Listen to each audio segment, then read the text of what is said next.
Look over your answers for the last several questions. Do you notice any patterns? So you should see with all of the answers for the last several questions that the digits that repeat in the decimal form of the number will become the numerator in the fraction form of the number.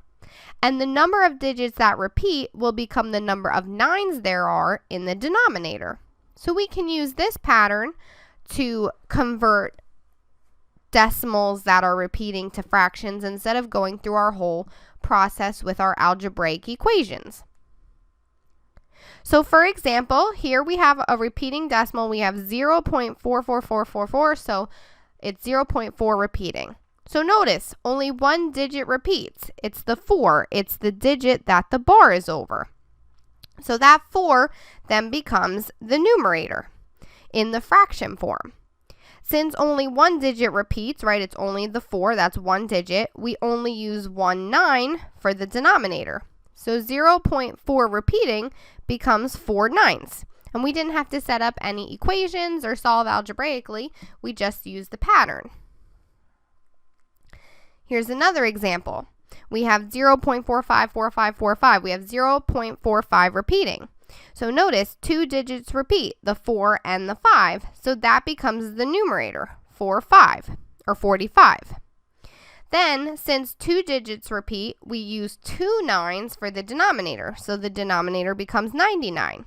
So 0.45 repeated becomes 45 over 99, which can then simplify or reduce if we divide the numerator and denominator by a factor of 9 to 5/11ths. So again, without doing any equation work, we can go automatically that 0.45 repeating is equal to 5/11. Here's another example just to really emphasize the point or the pattern we have. We have 0.123, so that's 0.123 repeating. So notice 3 digits repeat, the 1, the 2, and the 3, so that becomes the numerator, 123. Then since 3 digits repeat, we'll use 3 nines for the denominator, so that becomes 999. So the repeating decimal of 0.123 repeating turns into 123 over 999, which if we reduce by a factor of 9 in the numerator and denominator is equal to 41 over 111. So again, using our pattern, we can go from 0.123 repeating is equal to 41 over 111. Now, of course, if you go through the process of setting up an equation and setting a variable x equal to the repeating decimal, going through all our steps, you would get the same answer, but this is a lot quicker.